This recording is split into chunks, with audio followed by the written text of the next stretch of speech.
예고해드린 대로 주영진의 뉴스브리핑 오늘은 끝날 때까지 신종 코로나 바이러스 관련 소식을 여러분께 집중적으로 전해드리도록 하겠습니다. 먼저 오늘 오전에 정부가 발표한 내용이죠. 7번째 확진 환자가 나왔다고 정부가 발표했습니다. 우선 그 5번째, 6번째, 7번째의 신종 코로나 바이러스 감염증 확진자가 추가로 발생하였습니다. 또한 그 WHO에서는 신종 코로나 바이러스 감염증에 대해서 국제적인 공중보건 비상 사태를 선포하였습니다. 신종 코로나 바이러스 지난 며칠 동안에는 추가 확진자가 나오지 않아서 조금 긴장을 늦출 수도 있었던 분위기인데 하루 사이에만 3분의 추가 확진자가 나왔습니다. 긴장을 더 해야 할 시기입니다. 조동찬 SBS 의학전문기자, 신현영 한양대 명지병원 가정의학과 교수님과 함께 이야기를 나눠보도록 하겠습니다. 두 분 어서 오십시오. 네, 안녕하십니까. 안녕하세요. 먼저 교수님, 예. 3명의 추가 확진자가 나왔다. 예사롭지 않게 봐야 되겠죠? 예, 그렇습니다. 이미 2차 감염자도 발생을 했기 때문에 이미 중국에서 들어온 한국의 그런 입국자들 중에서 잠복기 증상을 갖고 있는 사람들에 대한 그런 검역을 좀 더 철저히 해야 되지 않을까라는 하나의 메시지가 되지 않나 생각해 봅니다. 예. 7번째 추가 확진자는 좀 젊은 분인 것 같던데요. 네, 28세 남성입니다. 28세 남성. 네. 중국 다녀왔습니까? 네, 지난 1월 23일 인천공항으로 입국했고요. 어딜 다녀왔습니까? 우한에서 청도를 거쳐왔다고 합니다. 예, 우한을 다녀오신 분이군요. 네, 근데 제가 자세하게 말씀드리고 싶은데 예. 정부가 지금까지 공개한 정보가 딱 한 4줄입니다. 예. 그래서 저도 자세하게 말씀드리지 못하는 점 정말 안타깝게 생각하고요. 그리고 29일 발열, 기침, 가래 등이 있어서 보건소로 신고됐고 그렇다면 1월 30일, 그제인가요? 그제, 어제죠. 1월 어제. 30일이면 어제죠. 어제 확진이 됐을 것 같은데 그런데 발표는 이제 어제 확진이 됐다고 써 있네요. 어제 확진이 됐지만 오늘 발표를 했습니다. 그래서 그 부분 한번 조동찬 기자에게 질문을 드려볼게요. 15시간 전에 확진 판정을 했는데 왜 발표를 15시간이나 늦췄느냐. 서울시장은 이렇게 정부에 대해서 불만을 제기하고 있던데요. 네. 사실 저희 이것을 취재하는 기자들도 지금 그것에 대해서 대단히 안타깝게 생각합니다. 그런데 단순히 7번째 환자뿐만 아니라요. 5번째, 어제 발표한 5번째, 6번째 환자에 대한 정보도 어제 저녁 5시 반에 이게 몇 줄이죠? 하나, 둘, 셋, 한 4문단 정도 되나요? 예. 4문단 정도 되는 것 외에는 여지껏 정보를 못 보고 있는데요. 근데 여기서 중요한 사안이 6번째 환자는 아까 신현영 교수님이 언급하셨지만 지역사회 감염이랍니다. 지역사회 감염은 뭐냐면 중국을 갔다 온 분이 아니에요. 그냥 우리나라에만 계신 분이에요.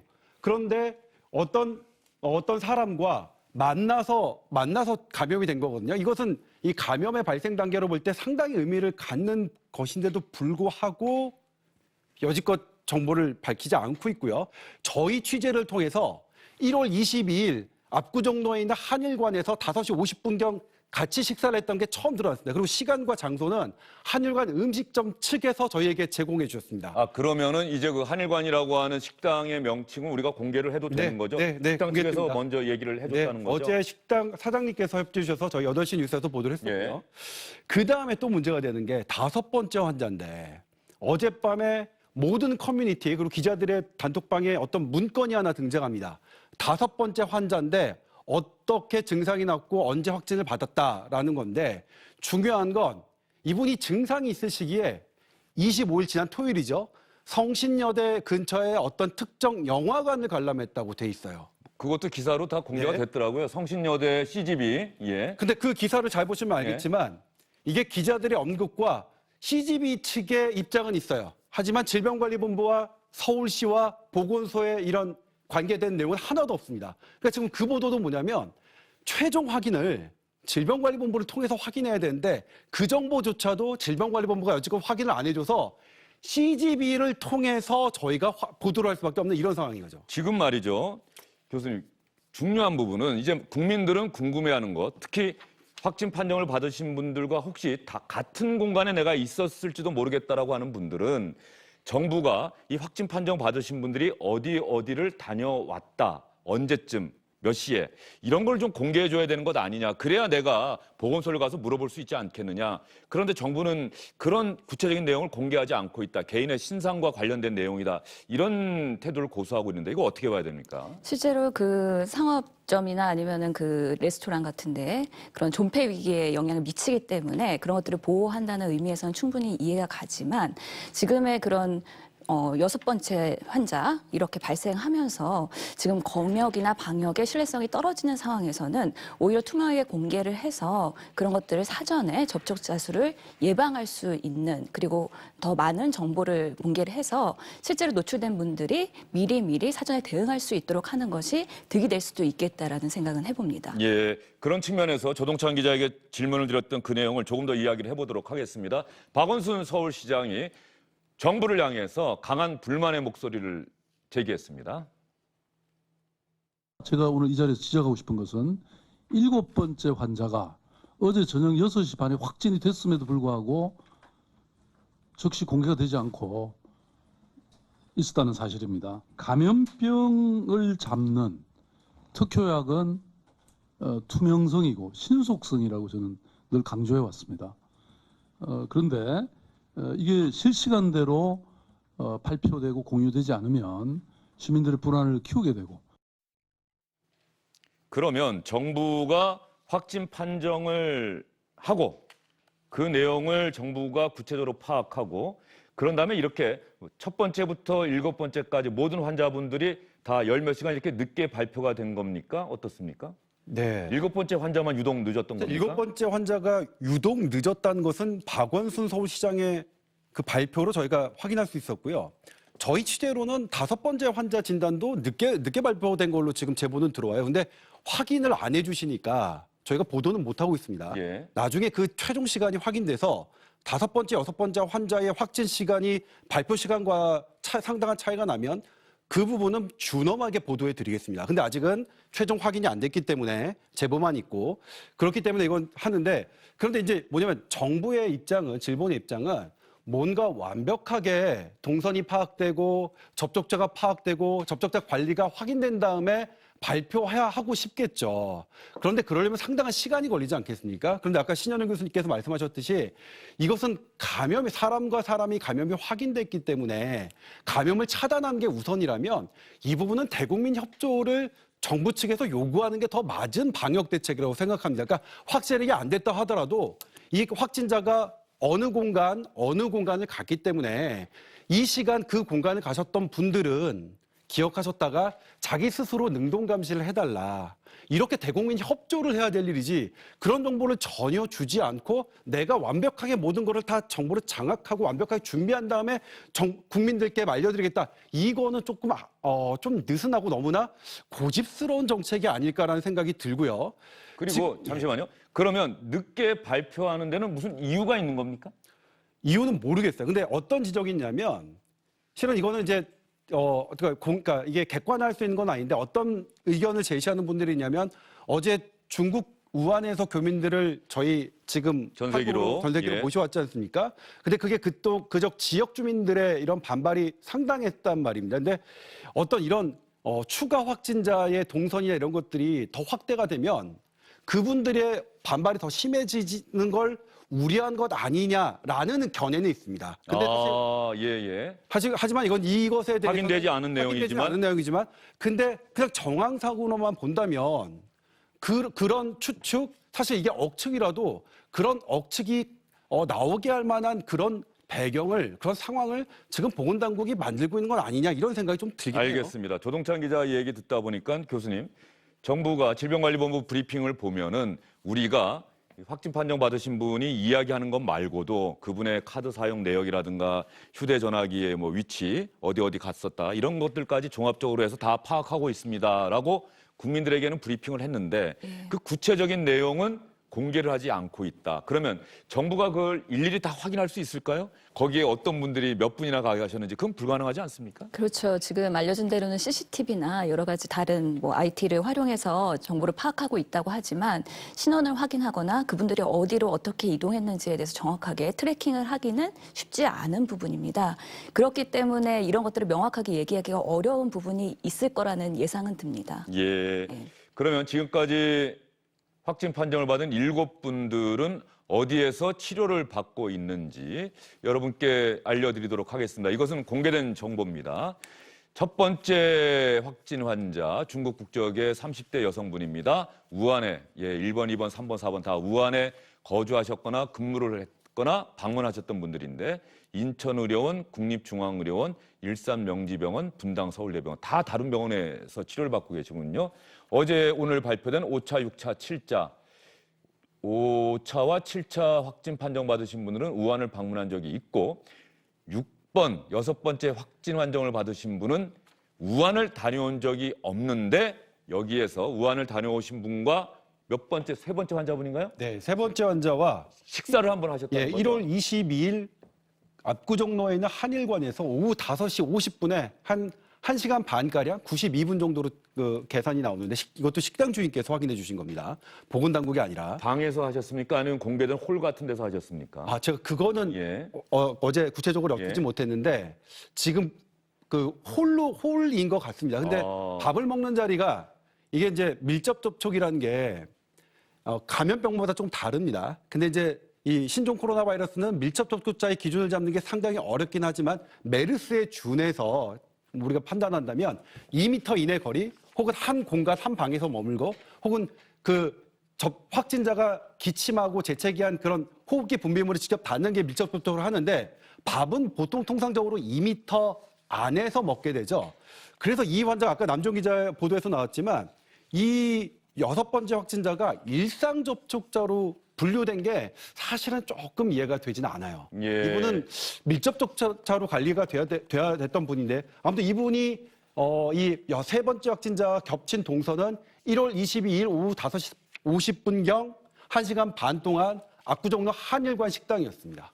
신 교수님, 그러면 조금 전에 조동찬 기자가 언급했던 일상 접촉자와 밀접 접촉자 가르는 기준 같은 게 있습니까? 예, 기준이 있습니다. 근데 감염병마다 그걸 정하기가 좀 차이가 있기 때문에 지금 명확하게 신종 코로나의 기준이 이거다라고 말씀드릴 수는 없지만 실제로 확진자와의 그 거리, 그러니까 얼마나 가깝냐, 그리고 그 같이 있었던 시간이 얼마나 되느냐, 그리고 그 비말이나 이런 기침, 가래, 분비물들이 직접 튀었느냐의 여부를 가지고 확인을 할 수가 있는 거죠.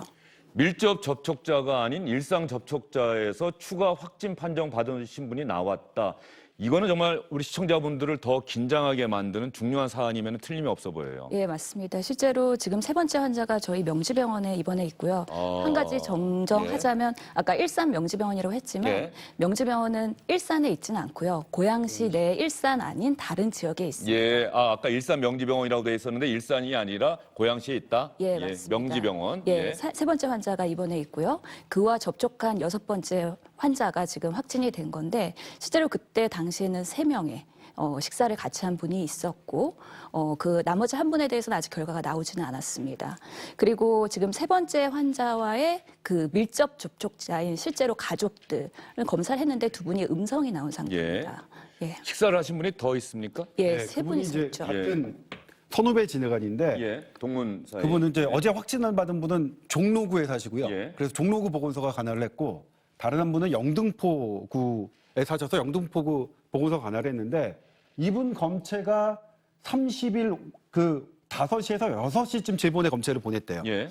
그럼 통상적으로는 6시간 후인 그래서 어제 저희가 보도해 드릴 때는 어젯밤 자정이나 오늘 아침에는 나올 것이다라고 했는데 아직 안 나오고 있어요. 근데 예. 그분은 지금 많이 밀려서 그렇다 이렇게 이제 얘기를 하고 있는데 요분의 결과도 사실은 상당히 관심사죠. 그분은 조금 의아한데요. 이미 확진 판정받으신 분이 있다고 한다면 같이 식사하신 분 네, 가운데 네. 그분을 많이 밀렸다고 하더라도 그분 먼저 검사해야 되는 것 아닙니까? 사안의 어떤 긴급성이나 이런 거 보면. 그래서 저희가 자세한 부분은 예. 모르겠지만 검체를 의뢰하고 그게 분석되는 것들, 그 프로세스가 얼마나 효율적으로 지금 시스테믹하게 잘 가고 있느냐, 그런 것들도 예전에 메르스 사태에서도 문제였었거든요. 그런 거 다시 한번 추후에는 점검하고 가야 되는 부분이 아닌가 싶습니다. 교수님, 그러면 명지병원에서 치료받고 계시는 세 번째 확진 환자분, 일단 병원 안에서도 격리가 돼 있는 거죠? 예, 맞습니다. 환자가 확진된 이후에는요, 병원 내로 입원한 건 아니고요. 예. 다른 의외로 음압병상으로 곧바로 이송이 됐기 때문에. 음압병상. 예, 실제로는 지금 제한된 의사와 간호사들만 접촉할 수 있는 상황입니다. 의사와 간호사분들도 좀 다른 복장을 하고 계십니까? 어떻습니까? 예, 맞습니다. 그 식사를 제공을 드려야 되기 때문에 간호사들이 기본적으로 3번 출입을 하게 되는데요. 당시에 고글과 그다음 마스크, 장갑은 당연하고요. 그다음에 그 보호 장구를 전체적으로 다 입고 출입을 하고 있는 상황입니다. 환자는 폐렴은 없는 상황이거든요. 그렇기 때문에 아직까지는 안정된 상태라고 말씀을 드릴 수 있고 불필요하게 출입을 하지는 않습니다. 그래서 필요한 경우에는 의사의 그런 회진도 원격 화상을 이용해서 커뮤니케이션을 하고 있는 상황입니다. 치료는 어떤 방식으로 진행되고 있습니까? 지금 현재 뭐 백신은 그 전이긴 합니다만은 거기에 맞는 치료약, 투약할 수 있는 약이 있는 겁니까? 저 치료제가 명확히 없죠. 그렇기 때문에 증상을 위주로 지금 진료를 하고 있는 상황인데요. 환자가 호소하는 간간이 발열, 그리고 기침, 가래 이런 증상에 대해서 증상을 완화할 수 있는 해열제나 수액 치료를 하고 있고요. 또한 다른 감염이 중복으로 될 수 있기 때문에 예방적으로, 경험적으로 항생제 치료를 한다고 생각하시면 되겠습니다. 기사를 보면은 이제 국제적으로 우리나라는 그런 경우가 있는지 모르겠습니다만은 후천성 면역 결핍증 치료약인가요? HIV 치료약. 이 약이 어쨌든 간에 이번 신종 코로나 바이러스에 감염되신 분들에게 효과가 있다. 그래서 그 약을 세계적으로 보급한다. 이런 기사도 제가 본 기억이 있는데. 예, 중국에서는 실제로 HIV 그 약을 투여하면서 치료의 경과를 보고 있는 것으로 알고 있습니다. 아직까지 한국에서는 그 효과성이나 안전성이 입증되지는 않았기 때문에 실제로 적용하지는 않고 있는 것으로 알고 있습니다. 예, 지금 신 교수님이 말씀하신 것처럼 고향 명지병원에서 치료받고 계시는 세 번째 환자분. 그래서 시청자 여러분께서 아마 확진 판정받으신 분이 어떻게 치료받고 있는지 그동안 잘 모르셨을 텐데 신 교수님께서 자세하게 설명을 해주셨습니다. 이 세 번째 확진 판정받으신 분하고 같이 식사를 했던 분이 2차 감염이다. 이렇게 표현이 되고 있죠. 2차 감염이란 중국 우한 지역을 가지 않았는데도 갔다 온 분, 그리고 확진 판정을 받은 분하고 함께 식사를 하고 그 과정에서 확진 판정 받았다. 그래서 2차 감염자라고 표현을 하는데요. 이 부분과 관련한 정부의 발표 같이 들어보겠습니다. 6번 확진자의 경우에는 2차 감염으로 지금 확인이 되었기 때문에 향후 이 중앙 단위뿐만이 아니라 지자체 중심의 그 방역 조치의 중요성이 더 높아지는 시기라는 점을 말씀드립니다. 조동찬 기자, 2차 감염 이걸 지역사회 전파다 이런 식으로 기자들이 기사를 쓰는데 네. 같은 뜻인 것 같긴 한데 쉽게 이해는 안 돼요. 그러니까 1차는 뭐냐면 제가 이제 어떤 진원지에서 감염이 생긴 데에서 바로 받는 거예요. 바로. 그 이제 현재 우리 1번 환자, 2번 환자, 3번 환자, 4번 환자, 5번 환자가 다 그랬죠. 그냥 다 중국을 갔다가 거기서 우한, 예. 거기서 사람이든 야생동물이든 물론 사람으로 추정이 되지만 그러니까 1차 진원지에서 와서 한 거고 그다음에 이제 2차라고 하는 건 뭐냐면 안 간 사람이에요. 우리나라에만 머문 사람이에요. 머문 사람인데 이렇게 거기에 가지도 않았는데 하는 걸 2차라고 하는데 2차도 뭐냐면 만약 가족 아주 가까운 가족 밀접 접촉자라고 하죠. 그렇다면 위험성은 좀 떨어져요. 아유, 그래도 일반 사람은 괜찮겠다라고 하는데 일상 접촉자라고 하는 거는 우리 길 가다가 지나가거나 아니 같이 밥을 먹었던 식당에서 저 멀리 있거나 이런 게 이제 일상 접촉자인데 2차 접촉 중에서도 가족이 아닌 일상 접촉자 그냥 한 발치 이렇게 했던 사람들이 감염이 되는 건 또 다른 의미가 있거든요. 그래서 이것은 지역가의 감염의 시작의 그 지표로 보기 때문에 이것을 되게 보건당국이나 학계나 되게 경계하고 주의 깊게 보는 거죠. 일본에서도 중국을 다녀오지 않았는데 중국 여행객들을 태운 버스의 운전기사분이 감염이 됐다. 그래서 일본 사회도 대단히 긴장을 했었는데 2차 감염 환자가 나왔다라고 하는 것은 자칫하면 폭발적으로 감염자 수가 늘어날 수도 있다 이런 걸 뜻합니까? 예, 우리가 좀 더 보수적으로 모니터링을 해야 된다는 의미인데요. 실제로 2차 감염자가 발생하기 전에도 발생할 것이다. 그거에 대해서 준비를 해야 된다고 계속 얘기를 했었습니다. 예. 근데 지금 2차 감염자는 이미 발생을 했고요. 그렇다면 이 2차 감염자가 3차 감염을 또 유발시킬 수 있는 위험성이 지금 있지 않습니까?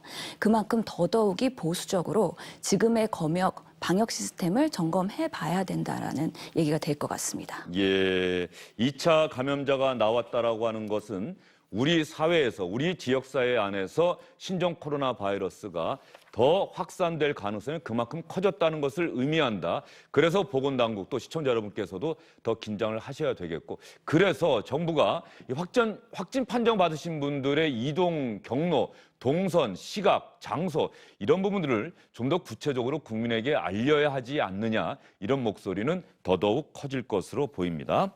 그래서 우리가 지금까지 얘기하는 과정에서 잠깐 나오는데 말이죠. 이 확진 판정을 받으신 분들이 어디 다녀왔다를 정부는 공개하지 않고 기자들이 취재하면서 그분들이 직접 확인해주고, 그런데 지금 나온 얘기만 해도 영화관, 극장 이런 데가 있지 않습니까? 네. 그리고 가짜 뉴스로 판명은 되긴 했습니다만 어디 뭐 대형 쇼핑몰을 다녀왔다 뭐 이런 이야기도 나오고 있는데, 그러니까 이런 부분들 때문에 불안감이 더욱 커지고 있다. 가짜 뉴스 엄단하겠다는 얘기만 하지 말고 가짜 뉴스가 나오지 않도록 정부가 더 투명하게 공개해야 되는 것 아니냐. 네, 지금 말씀드리지만 성신여대 입구에 CGV 영화관이 그 그러니까 신종 코로나 감염 환자가 다녀가서 우리가 폐쇄했다는 것은 지금 정부 관계자는 아무도 밝히지 않고 있습니다. 지금 이 시간까지 오로지 누가 밝히고 있냐? CGV 자체가 밝히고 있는 거예요. 그 과정에 이건 있었겠죠. 보건당국에서 CGV 측에 확인하거나 그런 얘기는 했겠죠. 통보는 했겠죠. 그죠? 네. 예. 그러니까 CGV 측에 물어보니까 해당 구청으로부터 성북구죠. 성북구청으로부터 확진자가 다녀갔으니 폐쇄해라. 그리고 방역하겠다라는 통보를 구청으로 받았다고 했습니다. 그러니까 그 정도로 확인됐으면 사실은 국민에게도 알려져. 그래서 25일 지난 토요일이면 사실 오후에 영화관에 사람이 붐빌 시간이거든요. 그리고 영화관에 들락날락 하셨던 분들을 CCTV나 핸드폰 위치 추적으로 다 우리가 누락 없이 다 챙길 수 있겠느냐.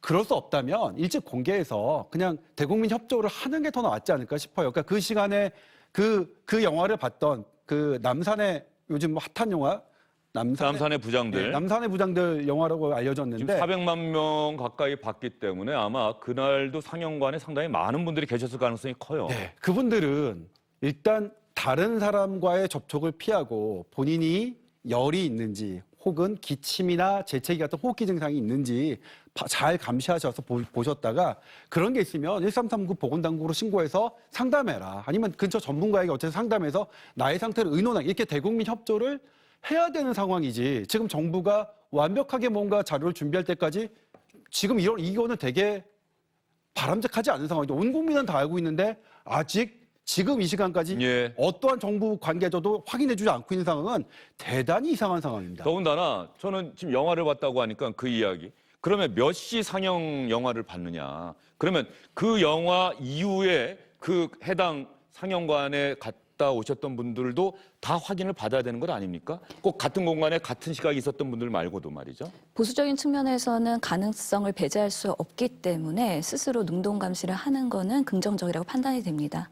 근데 실제로 저희도 진료를 해보다 보면 명지병원의 사례에서 보면은 명지병원 건물 앞에 이제 임시 그런 천막을 해놓고 선별 진료소를 하거든요. 그래서 거기서 스크리닝을 하는데 스크린에서 대상자가 안 되는 감기, 호흡기 질환자는 저희 과로 진료를 보게 예. 됩니다. 그런 환자들도 지금은 내가 감기, 기침, 가래만 있어도 혹시나 코로나 아니야? 이렇게 걱정을 하시면서 요즘은 일반 오시거든요. 감기 증세만 보여도 다들 그러는 걱정하시겠죠. 예, 그래서 검사를 해야 되는 거 아니냐고 저한테 물어보는 분들이 꽤 많아지셨습니다. 근데 저희가 지금 의료기관 내에서도 여러 가지 매뉴얼과 지침이 계속 업그레이드 되고 있긴 하지만 이런 우리가 지금 감시 대상자 그리고 확진 검사를 하는 대상자 외에 다른 사람들이 원하는 경우에 어떻게 해야 되는지에 대한 지침은 명확하게 있지 않은 상황입니다. 그렇기 때문에 이렇게 공기를 했을 때 그 수많은 사람들이 검사를 해달라고 수요를 요청을 했을 때 우리가 어떻게 대응해야 되는지 이런 것들에 대해서도 우리가 미리미리 준비를 해야 된다는 거죠. 그리고 이 바이러스가 옮겨지는 그 과정과 경로가 어떻게 됩니까? 이른바 비말, 흔히 침이라고 하죠. 이런 것들이 그 환자의 비말이 나의 몸에 어느 부위에 이런 피부에 들어 닿아도 감염이 됩니까? 아니면 저도 뭐 입이나 눈, 점막 이런 데 닿아야 감염이 되는 겁니까? 비교적 바이러스는 피부로 침투하기에는 피부에는 장벽이 있기 때문에 피부를 통해서 직접 통과하기는 어려울 거고요. 피부로는 감염되지 않는다. 네, 우리 몸의 점막, 그중에서 가장 노출이 많이 되어 있는 입이나 코, 그리고 눈, 점막으로 직접 비말 감염, 즉 침방울이 튄다면 감염이 될 가능성이 높아진다는 거죠. 그리고 우리가 보통은 그 확진이 되기 전에 기침을 하면서 손에 묻은 그런 비말이나 바이러스 균들이 여러 가지 손잡이나 공용 사용할 수 있는 부분들에 묻혀졌다면 그 묻힌 것을 곧바로 스쳐 지나간 사람, 직접 접촉한 사람들은 노출될 가능성이 있는 것이죠. 그들의 손을 통해서 그들이 또 무의식적으로 코를 비비거나 눈을 비비거나 또 입에 갖다 댄다면 그게 감염이 될 수 있기 때문에 우리가 이런 경우에는 좀 보수적으로 보는 게 맞다라고 말씀드립니다. 만약에 확진 판정 받으신 분이 지하철이나 버스로 이동을 하셨다라고 한다면은 그거는 정말 더 많은 분들이 검사의 대상이 되는 그런 상황이 되겠네요. 제가 참고로 말씀드리자면 이게 바이러스가 이게 수용체가 있어요. 그러니까 사스하고 메르스 있는데 이 사스와 메르스 똑같은 코로나 바이러스지만 사스는 일단 특정 ACE2라는 그런 수용체가 있고 메르스는 다른 DPP4라는 뭐 다른 수용체가 있는데 이것에 따라 특징적인 게 있는데 지금 뭐냐면 신종 코로나 바이러스는 어떤 연구팀은 사스와 수용체가 같다. 어떤 연구팀은 메르스와 수용체가 같다. 이렇게 다르거든요. 그러니까 잘 모르니까 신 교수님이 말씀하신 것처럼 아주 보수적으로 조심을 해야 되는데 일반적으로 피부에는 그런 수용체가 여지껏 확인된 게 없는데 문제는 호흡기는 공통적으로 수용체가 있다고 판명되고 있는데 결막이 문제입니다. 이 눈 안쪽에 있는 그 결막은 보통 바이러스들이 침투할 수 있는 수용체가 있는 것으로 생각하고 방어하는 게 맞거든요. 이번에 중국 연구팀도 결막을 통해 감염된 사례가 있을 것으로 추정을 하고 있고요. 그래서 가짜 뉴스가 한번 나왔었죠. 바라만 봐도 감염된다는. 네. 예. 바라만 보는 게 아니라 침방울이 이 안에 튀었을 때 하는 거죠. 바라만 본다고 감염되는 건 아닙니다. 가짜 뉴스가 나왔다는 네, 얘기죠. 예. 그다음에 이제 생활 시설에서 어떤 거냐면 확진 환자가 뱉었는데, 그러니까 재채기를 해서 침방울이 묻었는데, 그럼 그 극장이나 뭐 음식점에 묻었는데 그 다음 사람이 가는 건 어떻게 했느냐? 그게 이제 저희가 어제 취재를 했었는데 일반적으로 코로나 바이러스는 딱 나왔을 때 얘가 되게 불안정해서 잘 죽는답니다. 예. 그래서 그 경우에는 이제 물론 손에 묻어서 그 순간 살아있을 때 손에 묻어서 내가 결막에 묻으면 감염될 위험성을 배제할 수는 없지만 일반적으로 잘 죽기 때문에 그것까지는 크게 걱정은 하지 않으셔도 되고 그다음에 이 방역을 했는데 그럼 괜찮겠느냐? 방역 이게 알코올에 잘 죽는답니다. 해보면 알코올만 하면 코로나 바이러스가 웬만큼 다 죽는데요. 그러니까 그것도 방역한 것도 그렇게 걱정 안 하셔도 되고, 그러니까 우리가 가장 주의해야 될 건 환자가 내뿜는 재채기의 그 비말이 내가 영향을 받을 수 있는 순간에 있었느냐 없었느냐가 이제 가장 관건이 되는 거예요. 예.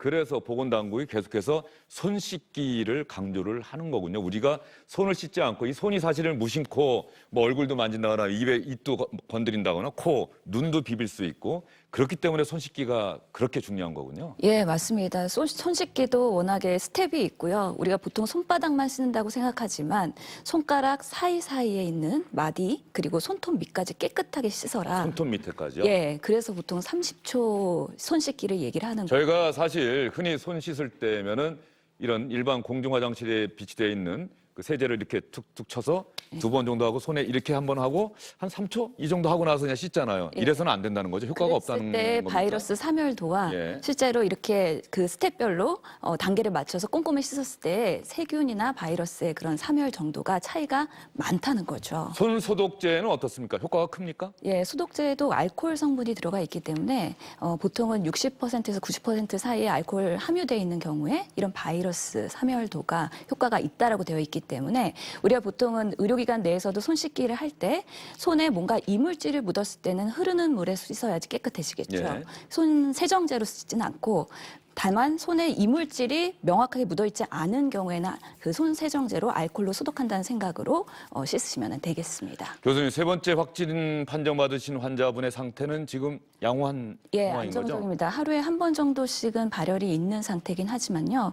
아직까지는 폐렴으로 진행하진 않았고, 하지만 그 중국에서 보고된 논문을 보면 증상 발현한 8일째, 9일째 폐렴으로 넘어가는 경우들이 있기 때문에 예. 아직은 긴장을 놓지 말아야 된다.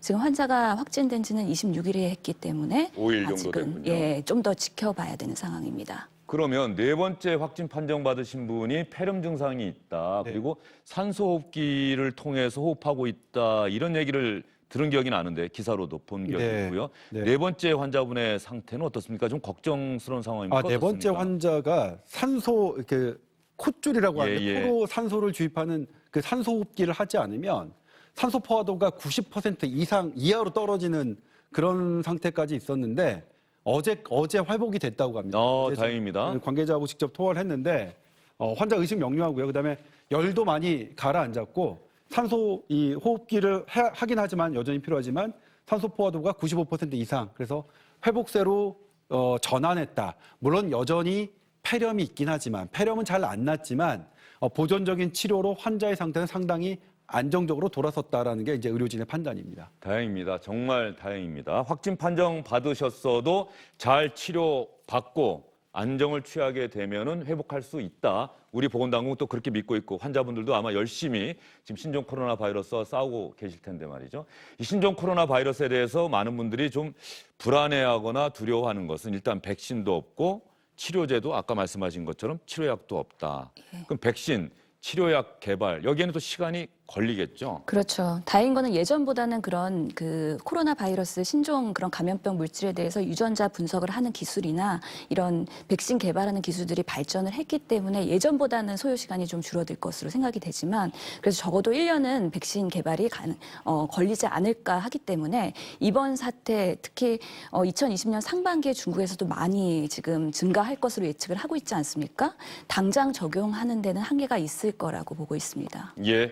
신종 코로나 바이러스 7번째 확진 환자까지 나왔다. 정부의 발표를 근거로 해서 저희가 상세한 내용을 여러분께 알려드렸습니다. 특히 7번째 확진 판정 받으신 분 15시간이나 지나서야 확진 사실을 국민에게 알린 것은 너무 늦게 한 것 아니냐. 그 저간에 사정이 있었던 것은 아니냐. 이런 부분에 대해서 저희가 여러분께 설명을 해드렸습니다. 지금부터는 중국 우한에서 불안과 두려움 속에 우한에 머무르고 계시다가 우리 정부가 보낸 전세기를 타고 대한민국에 돌아온 교민 368분과 관련한 소식을 여러분께 전해드리도록 하겠습니다.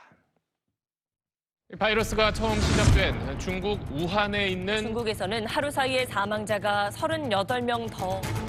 우리 국민들이 자력으로 귀국할 수 없는 상황이고 우리 국민 보호를 위해 우한시에 전세기 4편을 구입하여 귀국을 지원키로 결정하였습니다.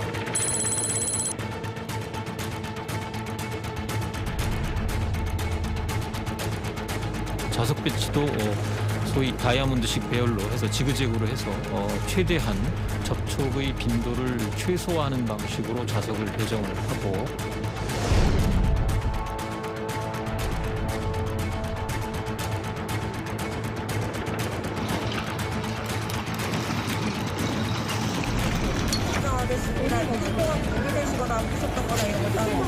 하실 때 식사도 못 하시고 또 이 마스크도 내내 또 펴고 계셔야 되고요. 여러분들 다 이해해 주시면 좋겠고요.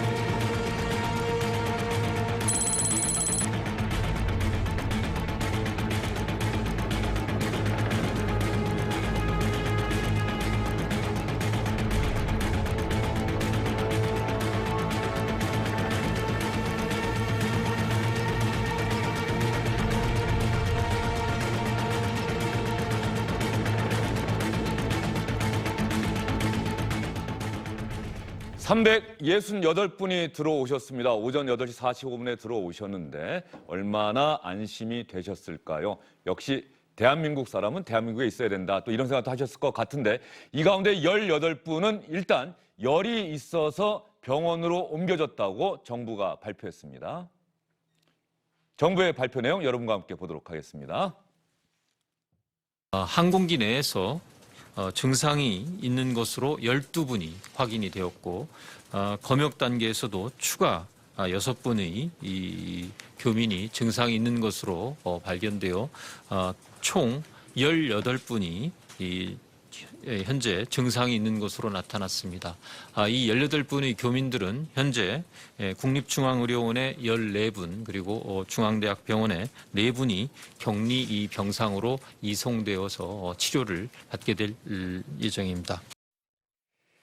18분도 열이 좀 있다, 유증상자라고 하는 편이 흔히 열이 있으신 분들인데요. 일단 병원으로 옮겨서 치료를 받고 있기 때문에 아직 확진 판정을 받거나 그러신 건 절대 아니라는 점을 여러분께 말씀드리겠습니다. 나머지 350분들 충남 아산과 충북 진천의 수용시설에 도착을 하셨습니다. 진천에 가 있는 SBS 취재기자 연결해 보도록 하겠습니다. 박창근 기자. 네, 충북 진천 국가공무원 인재개발원에 나와 있습니다. 진천 수용시설에 우리 우한교민 몇 분이 들어가셨나요? 네, 한 100여 분이 들어간 걸로 파악이 되는데 우한 교민들은 조금 전인 낮 12시 50분쯤부터 충남 아산과 이곳 진천에 속속 도착했습니다. 주민들과의 물리적인 충돌이나 대치 상황은 벌어지지 않았고 고성도 들리지 않았습니다. 교민들이 들어간 뒤로 비까지 내려서 주민들은 일부만 현장을 지키고 있는 상황입니다. 주민들 일부만 현장을 지키고 있다. 주민분들이 사실 반발을 그제 어제 이틀 동안 상당히 반발하셨는데 지금은 어떤 분위기입니까? 네, 맞습니다. 어제까지만 해도 절대 우한 교민들을 수용시설에 들여보낼 수 없다던 아산과 진천 주민들은 오늘 오전 대책회의를 열고 교민들을 수용하는 방향을 틀었습니다. 자발적으로 교민 반대 플래카드를 떼는 모습도 볼 수가 있었는데요. 한 주민은 취재진에게 수용 지역을 선정하는 과정에 문제를 제기한 것이지 교민들 자체에 대한 반감을 표현한 건 아니었다고 설명했습니다. 정말 다행입니다. 주민분들 우리에게 제대로 알리지 않은 그 정부에 대해서 우리가 비판했던 것이지 교민분들에 대해서 반대했던 것은 아니다. 정말 성숙한 시민의식을 느낄 수 있는 그런 발언을 해주셔서 정말 다행인데요. 어떻습니까? 박창훈 기자가 직접 현장을 가 보니까 그 교민분들이 머무르게 될 그 시설과 그 시설 바로 인접한데 어떤 학교나 또 거주 지역 이런 것들이 있습니까?